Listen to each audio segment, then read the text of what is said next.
예, 감사합니다. 동물의 세계에서 힘 있는 존재라고 하는 것은 넓은 영역을 차지하고 많은 암컷을 거느리는 동물들이 큰 자고 힘 있는 자입니다. 인간 세계에서 큰 자는 어떠한 사람들입니까? 마치 동물 세계처럼 많은 것을 누리고 소유하는 사람이 큰 자라고 생각하고 있지는 않습니까? 열심히 공부하는 이유가, 성공하려고 하는 이유가 동물적인 많은 존재, 많은 소유의 목적을 가지고 있지는 아니한가 하는 것입니다.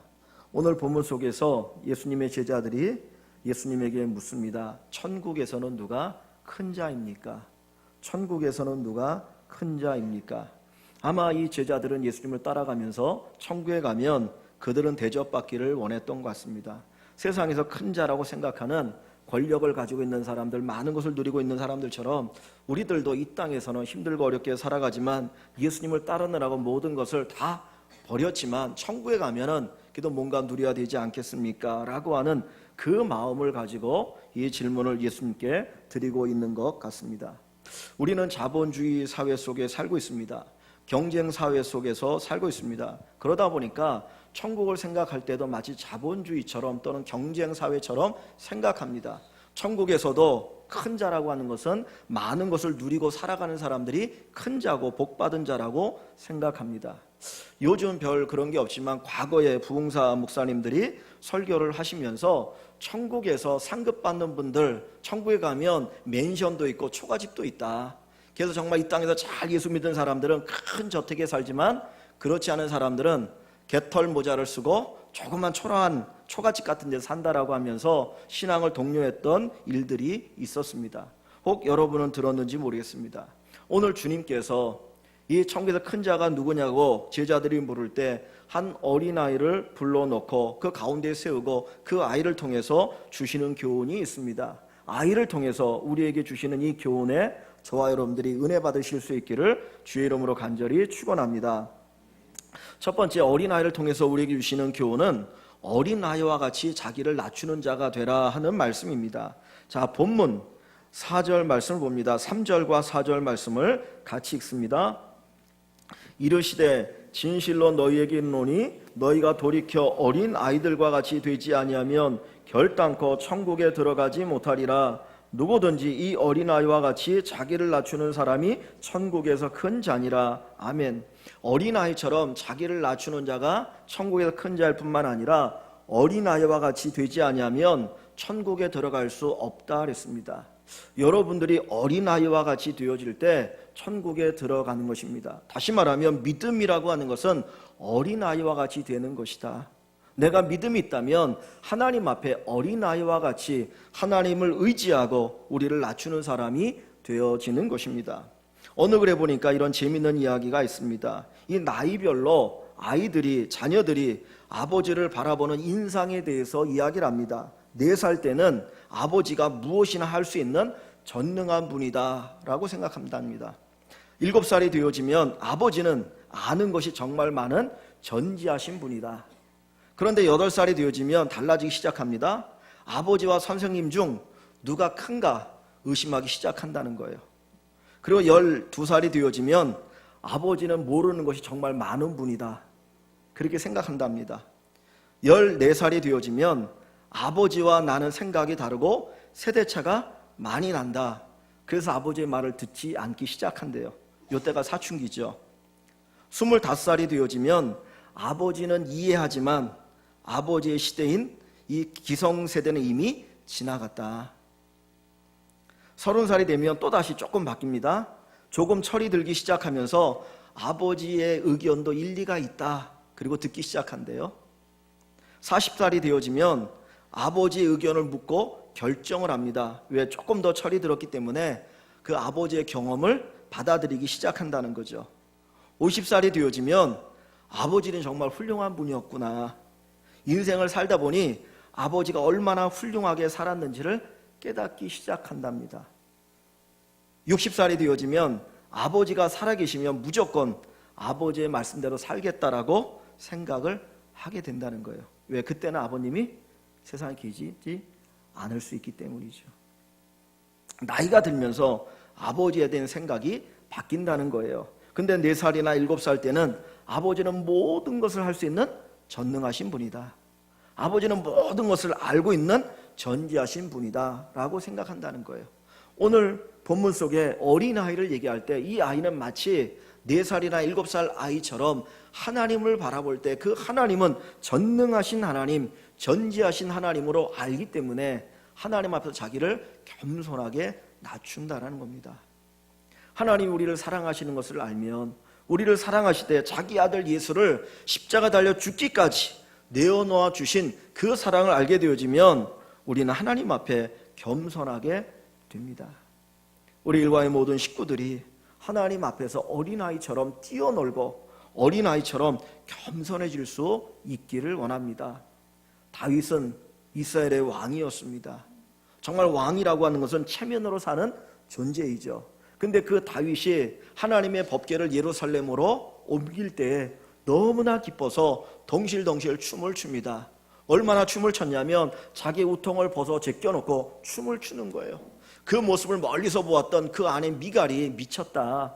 어떻게 왕의 채통도 없이 저럴 수 있느냐라고 할 정도로 이 다윗은 어린아이처럼 하나님 앞에 덩실덩실 춤을 춥니다. 바로 하나님은 그런 다윗을 사랑하십니다. 오늘 우리가 하나님을 섬길 때 하나님 앞에 어린아이처럼 하나님을 기뻐하고 우리 자신을 낮출 수 있기를 원합니다. 하나님은 전지하신 분, 하나님은 전능하신 분, 모든 것이 가능한 분임을 알고 그 하나님 앞에 우리가 낮아지기를 원합니다. 우리가 낮아진다라고 하는 것은 반대로 하나님이 높아지는 것이죠. 내가 낮아질 때 하나님이 높아지시는 겁니다. 높아짐이 나타나게 되어집니다. 어린아이처럼 우리 자신을 하나님 앞에서 낮출 수 있기를 주 이름으로 간절히 축원합니다. 카통 카오라고 하는 미국 시카고의 자유교회 목사님이 계십니다. 이분은 필리핀 출신의 목사님이었는데 그 필리핀의 부유한 사업가의 아들로 태어나고 자랐습니다.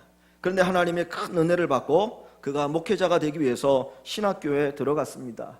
지금도 신학교가 이렇게 조금은 낙후될 수도 있지만 이 당시에 신학교라고 하는 건 건물이나 시설적인 면에서 많이 낙후가 되어 있었습니다.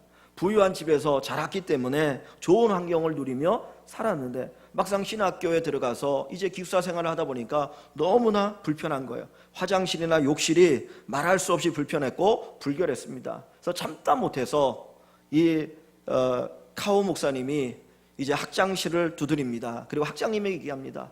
학장님, 너무나 화장실이 불편하고 불결해서 내가 사용할 수 없습니다. 어떻게 좀 조치를 취해 주셔야 되지 않겠습니까?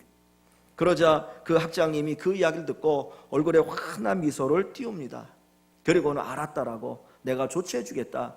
그리고는 청소 도구를 친히 준비해서 그 화장실을 가서 깨끗하게 청소해 주십니다. 그 모습을 바라볼 때 깜짝 놀란 거죠. 그리고 청소가 다 끝난 다음에 이 카오 학생을 향해서 이야기합니다. 우리 학교는 경제적으로 넉넉하지 않기 때문에 청소부를 고용할 수 없는 형편입니다. 그래서 모든 사람들이 자원하는 마음으로 자기가 청소를 해야 합니다. 우리 학교가 지향하는 것은 사랑의 빚진 자를 만드는 것입니다. 그리고 쭉 이야기를 설명해 주었습니다. 그 사건이 이 목사님의 마음속에 큰 교훈이 되었습니다. 그리고 학교를 졸업하고 시카고에 가서 이 자유교회 목회를 할 때에 그 교회에 그 많은 제3세기의 아이들이 유학을 와서 가난한 학생들이 거기서 공부를 하게 되어집니다. 그 아이들을 잘 사랑으로 돌보고 섬기게 되었습니다. 그리고 나중에 그가 하는 이야기가, 내가 학교에서 학장님의 그 모습을 통해서 참 겸손이라고 하는 것을 배우게 되었고 그것을 결코 잊을 수 없었다라고 이야기합니다. 오늘 하나님 앞에서 저와 여러분들이 겸손한 자가 되기를 원합니다. 오늘 말씀 4절 말씀에 누구든지 어린아이와 같이 자기를 낮추는 사람이 천국에서 큰 자다 그랬습니다. 예수님께서 비유를 들어 말씀합니다. 당신들이, 여러분들이 잔치집에 초대받았을 때 높은 자리에 앉지 마십시오. 만약에 당신보다 더 귀한 사람이 오면 그 자리에서 내려와 낮은 자리에 앉으라 할 것입니다. 그러므로 여러분은 어디에 초대받았을 때 가장 낮은 말석에 앉으십시오. 그럼 주인이 와서 왜 여기 앉았습니까? 저 높은 자리로 가서 앉으십시오라고 이야기한다는 거죠. 우리는 인정받고 싶어합니다. 대접받고 싶어합니다. 그러나 주님 우리에게 말씀합니다. 먼저 낮은 자가 되어라. 겸손한 자가 되어라. 우리 사랑의 일광의 모든 식구들이 낮은 자, 겸손한 자가 될 수 있기를 소원합니다. 예수님의 제자들은 주님을 따라다니면서 그들의 마음은 항상 큰 자가 되는 데 있었습니다. 주님이 예루살렘에 올라가서 왕이 되어지면 좌편과 우편에 앉게 해달라고 요한과 야고보가 요청을 합니다. 그 이야기를 듣고 다른 제자들은 분노하는 거죠. 너희만 잘났느냐? 우리도 높은 자리에 앉아야지 왜 너만 높은 자리에 앉기를 원하느냐? 그게 제자들의 마음이에요. 아마 어떻게 보면 우리 성도들도 많은 예수 믿는 사람들도 그럴지 몰라요. 내가 예수를 믿으면서 높은 자가 되고 싶어서, 큰 자가 되고 싶어서 예수 믿는 사람들이 많이 있을 겁니다. 근데 주님이 그때 그 제자들을 향하여 말씀합니다. 너희 가운데 큰 자가 되기를 원하느냐? 섬기는 자가 되어라.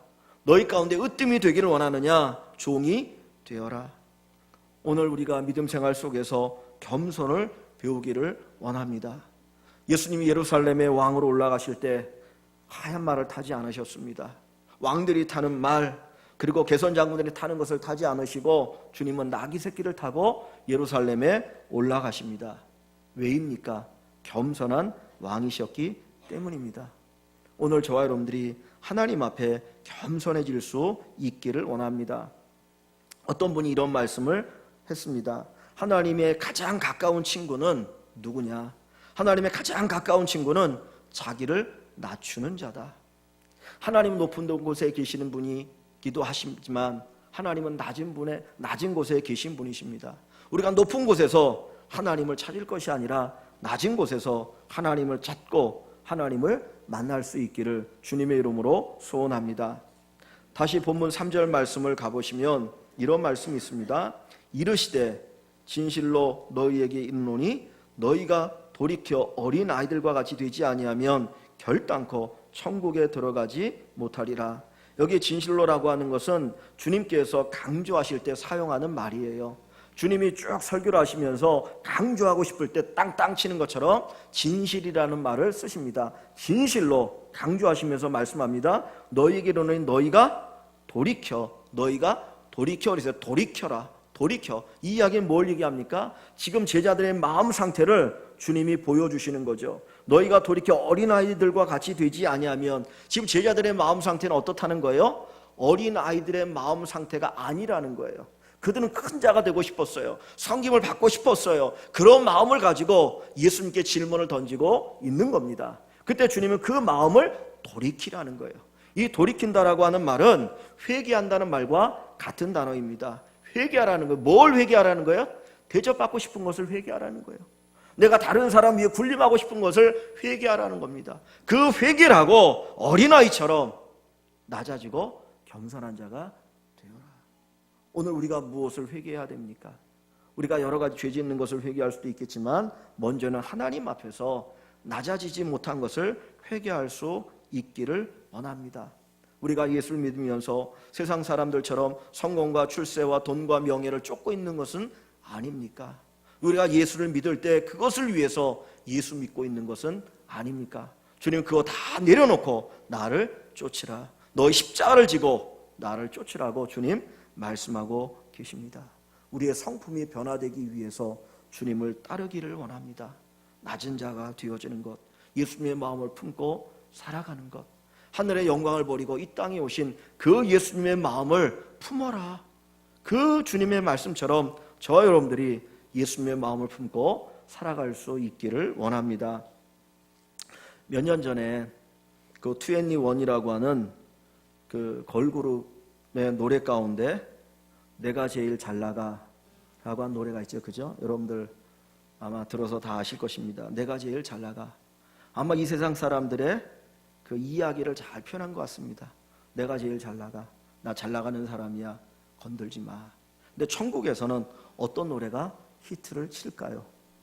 내가 제일 잘 나가? 아닌 것 같아요. 네가 제일 잘 나가. 아마 그렇게 노래하는 그 노래가 히트 치지 않을까. 아무런 감동이 없으시네요. 네. 여러분들이 정말 천국의 큰 자는 내가 잘났다고 하는 사람이 아니라 겸손하게 낮아지는 사람, 어린아이처럼 우리 자신을 낮추는 귀한 은혜가 있기를 주의 이름으로 간절히 축원합니다. 두 번째로 하나님께서 어린아이를 통해서 주시는 교훈은 예수님의 이름으로 어린아이를 영접하라 하는 말씀입니다. 자, 5절 말씀 한번 같이 봅니다. 5절 같이 읽습니다.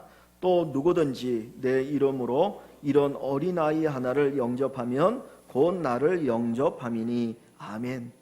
누구든지 내 이름으로, 여기 내 이름은 예수님의 이름인데, 이름이라고 하는 이 말은 다른 말로 표현한다면 예수님의 마음을 표현합니다. 예수님의 마음으로 이 어린아이 하나를 영접하면 곧 나를 영접함이니. 주님 말씀합니다. 어린아이라고 하는 것은 단순히 어린아이만 가리키는 것이 아니고요, 작은 자, 약한 자, 장애인, 소외받는 사람들을 의미합니다. 사람들에게 별 사랑과 관심을 못 잡는 그들을 예수님의 이름, 예수님의 마음으로 영접할 것을 우리에게 말씀하고 있습니다. 주님이 이 땅에 계시면서 찾아다녔던 사람들은 누구입니까? 예루살렘에 있는 귀족들이 아니었습니다. 예루살렘에 있는 종교 지도자들이 아니었습니다. 주님은 저 가난한 갈릴리 그 동네를 찾아다니면서 가난한 자들, 헐벗은 자들, 병든 자들, 죄인들, 세리들을 찾아가셨고 그들의 친구가 되셨습니다. 오늘 주님께서 저와 여러분들이 낮은 곳에 마음을 두기를 원하십니다. 그곳에 가면 가난한 자들이 있습니다. 그곳에 가면 병든 자들이 있습니다. 그곳에 가면 죄인들이 있습니다.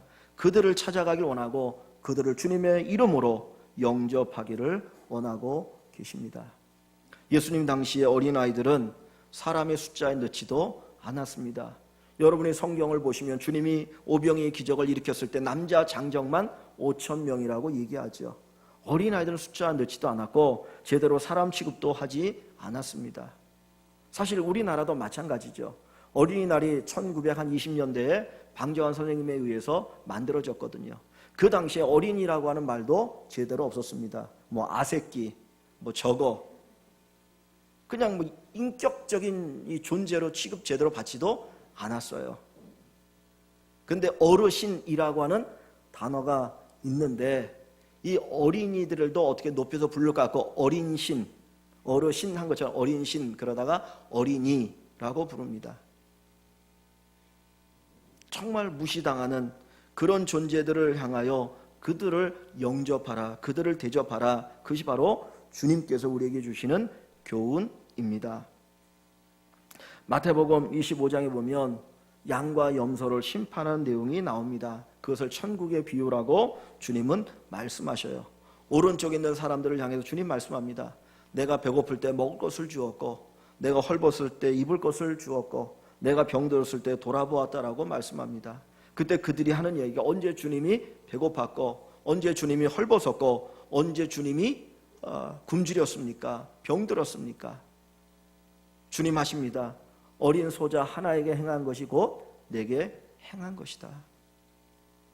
정말 무시당하는 사람들이 인정하지 않는 그들을 향하여 행하는 것이 곧 나에게 행한 것이라고 주님은 말씀하고 계십니다. 우리가 쉽게 무시하는 그 사람들을 마치 예수님을 대하듯이 대할 수 있기를 소원합니다. 그래서 야고보서에 주님 말씀하죠. 눈에 보이는 형제를 사랑하지 않는 자가 어떻게 눈에 보이지 않는 하나님을 사랑할 수 있겠느냐. 아파하고 힘들어하는 사람들을 보면서도 동정심이 일어나지 않는다면 어떻게 하나님을 사랑하는 마음을 가질 수 있겠는가. 하나님이 이 땅에 오신 모습들을 우리가 살펴봅니다. 작은 자의 모습으로 주님이 이 땅에 오시지 않았습니까? 예수님 말씀합니다. 주님이 이 땅에 오셨을 때 주님이 계실 곳이 없었습니다. 사관에 누일 곳이 없어서 말 위에 누이신 그 예수님, 여우도 굴이 있고 공중에 나는 새도 깃들일 곳이 있지만 인자는 머리 둘 곳이 없다라고 말씀하셨던 예수님, 마지막 세상을 떠날 때에도 십자가에 달려 죽으셨고 예수님을 장사할 무덤이 없었습니다. 예수님 철저하게 작은 자로 이 땅에 오셨고 그 작은 자를 대하는 것이 곧 예수님을 대하는 것이라고 우리에게 가르쳐주고 있습니다. 여러분, 최고의 교회가 어떤 교회일까요? 정말 좋은 교회가 어떤 교회이겠습니까? 많은 사람들은 좋은 시설을 갖추고 있으면, 좋은 설교가 있으면, 또 좋은 것들이 많이 풍성한 교회가 좋은 교회라고 생각합니다. 그러나 좋은 교회는 어떤 그 시설을 가지고 판단할 수 있는 것이 아닙니다. 정말 믿음이 약한 자나 초신자나 가난한 자나 병든 자나 누구든지 환영받는 교회가 좋은 교회입니다. 어떤 사람이 오든지 간에 주님의 사랑으로, 주님의 이름으로 환영할 수 있는 교회가 정말 좋은 교회요, 주님이 기뻐하시는 교회입니다. 오늘 우리 교회는 어떤 교회입니까?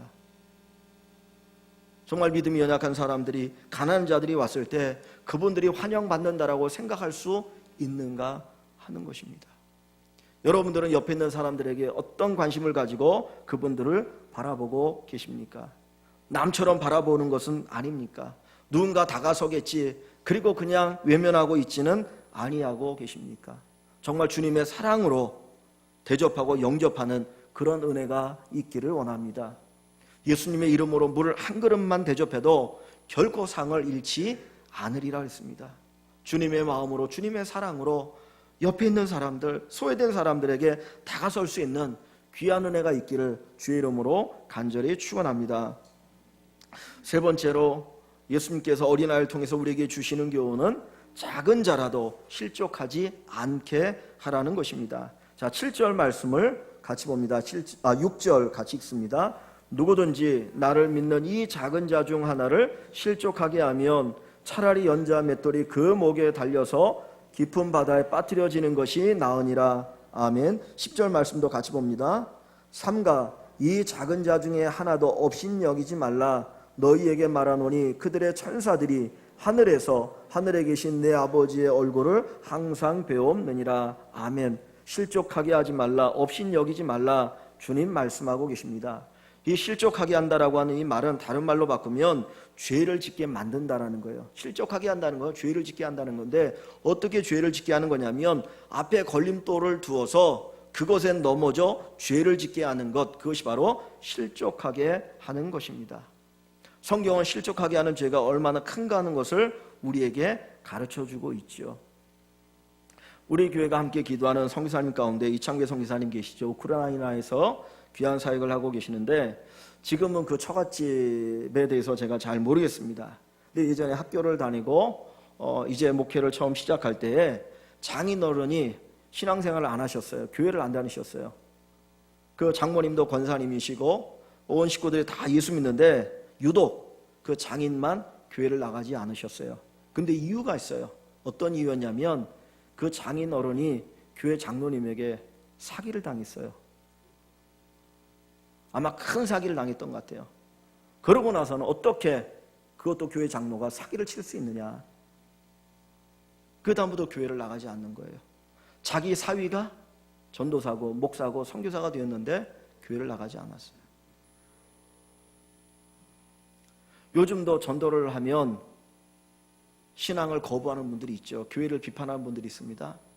그분들 가운데 상당수는 교회에서 또는 교회 다닌 사람들에게 상처를 받아서 실족한 분들이 많이 있습니다.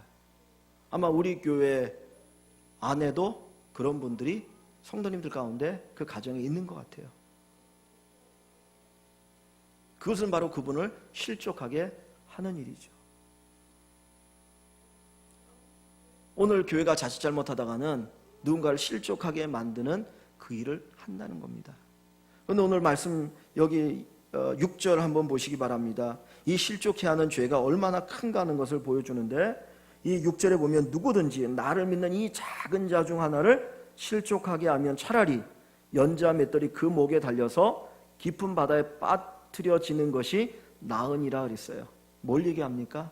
그 사람을 실족해 하느니 그 사람의 목에 연자 맷돌을 목에 달아서 바다에 빠뜨려 죽이는 것이 낫다라는 거예요.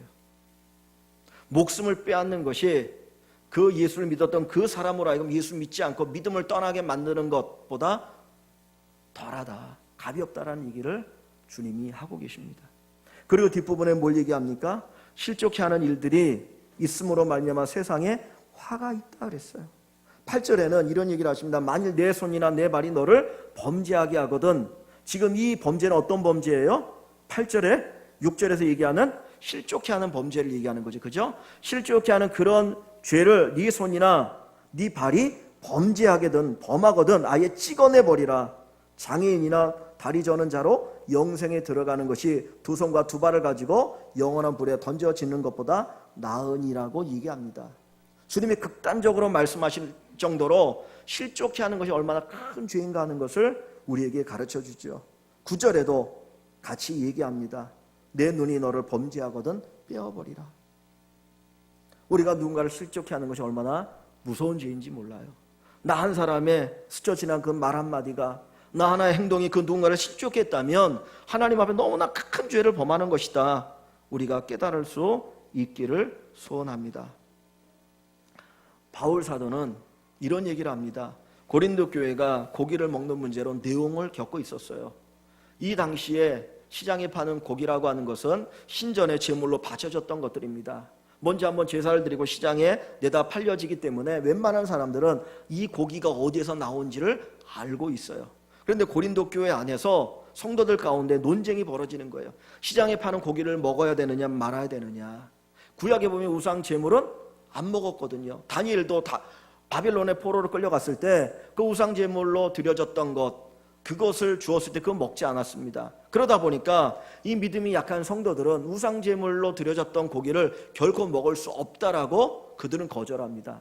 근데 조금 믿음이 있고 성경을 아는 사람들은 아니다, 그거 아무것도 아니야, 먹어도 된다. 그리고 먹는 거예요. 이것 때문에 교회 안에 막 갈등이 생기게 됩니다. 그래서 바울 사도 그런 얘기를 해요. 너희가 어느 집에 들어갔는데 고기를 내어주면 그냥 물어보지 말고 먹으라는 거예요. 이 고기가 우상에 바쳐졌던 겁니까? 아닙니까? 그거 물어보고 먹지 말고 그냥 먹어라. 만약에 우상에 드려졌던 거라고 하면 손대지 말라는 거예요. 왜? 믿음이 약한 사람은 그것 때문에 실족할 수 있기 때문에. 그런데 뒷부분에 가서 하는 얘기가 뭐냐면, 만약에 내가 고기를 먹는 것 때문에 누군가 실족한다면 나는 평생 고기를 먹지 않겠다. 그게 바울 사도의 마음이었어요. 나 하나의 행동, 내가 하는 행동이 정당할 수 있어요. 죄는 아니에요. 그러나 그것 때문에 다른 사람이 상처를 받고 실족한다면 하지 않을 수 있는 그 마음의 자세, 그것이 바로 어린아이들에게 배우는 교훈이라고 주님이 우리에게 가르쳐주고 계십니다. 에베소 6장에 보면 자녀가 부모에게 할 도리를 얘기하죠. 그리고 부모는 자녀를 어떻게 하라고 합니까? 너희 자녀를 노엽게 하지 말라. 왜 그래요? 부모라고 하는 어떤 그 권위를 가지고 아이들을 실족시키지 말라는 거예요. 우리가 실족이라는 이야기를 했지만 많은 젊은이들이 교회를 떠나갑니다. 교회에 대한 실망도 있습니다. 또 한편으로 보면 부모에 대한 실망도 많아요. 부모님들이 믿음 생활 열심히 한다고, 교회 생활 열심히 한다고 하는데 그 부모님의 그 모습 속에서 결코 신앙의 모습을 볼 수 없기 때문에 떠나가는 경우들이 너무나 많이 있다는 겁니다. 주님께서 한 영혼을 얼마나 귀하게 여기십니까? 여기 12절부터 14절 말씀을 한번 다시 보기 바랍니다. 12절부터 보면 너희 생각에는 어떠하냐? 만일 어떤 사람이 양 100마리가 있는데 그 중에 하나가 길을 잃으면 그 99마리를 산에 두고 가서 길 잃은 양을 찾지 않겠느냐? 진실로 너희에게 이르노니 만일 찾으면 길을 잃지 아니한 99마리보다 이것을 더 기뻐하리라. 이와 같이 이 작은 자 중에 하나라도 잃는 것은 하늘에 계신 너희 아버지의 뜻이 아니니라 그랬어요. 지금 실족이란 이 말씀을 하시면서 뒷부분에 긴 내용을 주님 부언해서 말씀하고 있지 않습니까? 하나를 실족해 하는 것이 얼마나 큰 죄인 줄 아느냐 쭉 얘기하십니다. 그리고 하나님께서 소자 하나를 얼마나 귀하게 여긴 줄 아느냐 쭉 얘기하고 계셔요. 오늘 주님께서 우리에게 정말 원하시는 것이 무엇입니까? 우리 때문에 그 누구 하나라도 실족하지 않도록 하라는 것을 가르쳐주고 계십니다. 여러분들이 예수님의 이름으로 영접하는 자가 되길 원합니다. 여러분 때문에 한 사람도 실족하는 일이 없기를 주님의 이름으로 간절히 축원합니다. 오래전에 그 지존파라고 하는 그 파가 있었죠. 정말 살인을 저질러도 조금 더 양심의 가책을 받지 않았던 사람들입니다. 그들이 재판을 받을 때 그들 가운데 한 사람이 이런 이야기를 했습니다. 자기가 초등학교 때 집이 너무나 가난했다는 거예요. 제가 초등학교 다닐 때도 그 국민학교, 그 당시 국민학교죠. 국민학교에 육성회비가 있었는데 육성회비가 제 기억에는 600원이었어요. 쭉 올랐고 6학년 때인가. 근데 그 600원을 내지 못해서 학교 와 선생님한테 야단 맞고 벌 쓰고 그런 경험들이 저도 있고 부지기수로 있었던 것 같아요. 근데 이 지존파도 너무너무 가난해서 학교에 뭐 미술 시간에 가져가 될 크레파스나 도화지를 가져갈 수가 없었던 거예요. 근데 한 번, 두 번이 아니고 매번 못 가져가니까 선생님이 화가 나가지고는 그 아이를 머리를 주워박으면서 이제 책망을 합니다. 이 멍청한 놈이라고. 너는 맨날 왜 준비물을 잃어버리고 오느냐? 왜 안 가져오느냐? 막 때리고 구박을 하는 겁니다. 그러면서 하는 이야기가 마지막에 가서 이런 얘기를 했어요. 훔쳐서라도 가져와라. 안 되면 훔쳐서라도 가져와라. 아마 선생님은 생각 없이 그 얘기를 했던 것 같아요. 그때부터 이 아이가 훔치기 시작했습니다. 왜? 훔쳐서라도 가져오라고 했으니까. 그래서 훔치기를 시작했고 부잣집 아이들 보면 마치 자기의 원수나 자기의 적인 것처럼 느껴져서 그들을 때리기 시작했다고 합니다.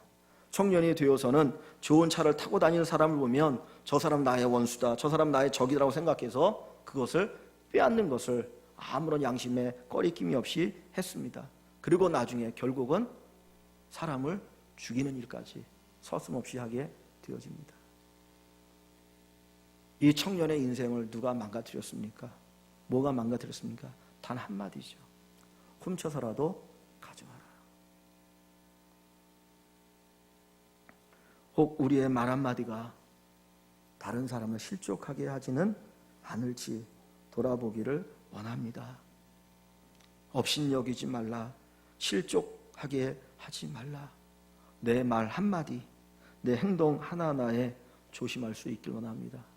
우리는 자녀를 기르면서 그 어린아이들이 뭐 알겠느냐 말을 막 함부로 할 때가 있어요. 근데 사실은 그 아이들도 다 알고 있다라는 겁니다. 이런 우스갯소리가 있더라고요. 학교에서 선생님이 이제 초등학교에서 선생님이 아이를 가르치다가 칠판에다가 판서를 하고 있었습니다. 근데 선생님 때문에 이 글이 보이지 않는 거예요. 그랬더니 한 아이가 이야기하는데 선생님 대가리 때문에 글씨가 안 보여요. 무슨 이야기죠? 근데 그 아이는 조금 더 양심에 꺼리낌이 없이 내가 뭘 잘못했는지 모르고 그 얘기를 하고 있다라는 거예요. 왜 그래요? 집에서 맨날 부모님이 그 아이를 보고 이 대가리 하겠다는 거예요. 아이의 인생을 망치는 거 아닙니까? 오늘 주님께서 한 어린아이를 통해서 우리에게 말씀합니다. 실족하게 하지 말라.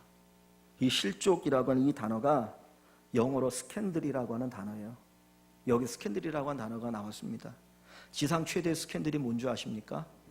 뭐 누가 누구의 연분이 일어났다 그게 아니에요. 한 영혼을 실족시키는 겁니다. 믿음을 잃어버리게 만드는 것이 지상 최대의 스캔들이라는 거죠. 오늘 사랑하는 성도 여러분, 주님은 한 어린아이를 세워놓으시고 교훈하십니다. 천국에서 가장 큰 자는 어린아이처럼 자기를 낮추는 자다. 하나님 앞에서 자기를 낮추고 사람들 앞에서 자기를 낮추는 사람이 천국에서 가장 큰 자입니다. 예수님의 이름으로, 예수님의 마음으로 사람들에게 소외당하는 사람들을 품을 수 있는 사람이 천국에서 큰 자입니다.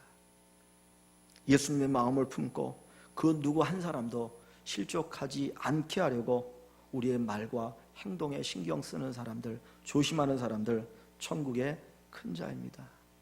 오늘 우리 교회 모든 성도님 한 분 한 분이 주님이 인정하시는 귀한 큰 자가 되시기를 주의 이름으로 간절히 축원합니다. 이 시간 말씀을 생각하면서 함께 기도하기를 원합니다.